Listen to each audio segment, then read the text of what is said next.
People's National Party says that the government must cushion the crisis. It must provide at least $40 billion or 2% of GDP to provide vulnerable Jamaicans with a more adequate program of support, and fund it by slowing down the pace of debt reduction until the crisis has passed. People, this money is not for any topsy-turvy birthday cake or champagne parties. This money is not for bloated overseas trips and international publicity campaigns for failed attempts to become an executive of some international body.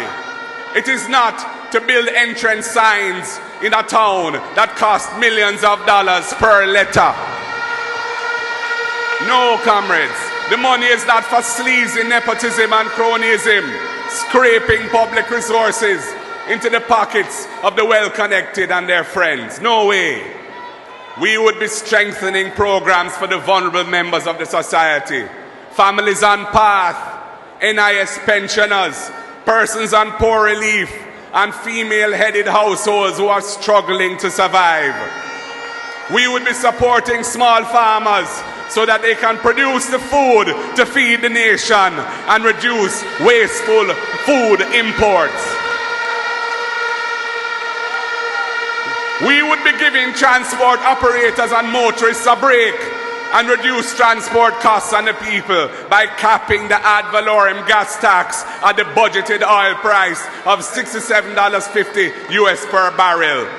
And we would remove the oil hedge tax, which is not being used for its intended purpose of protecting Jamaicans against high oil prices.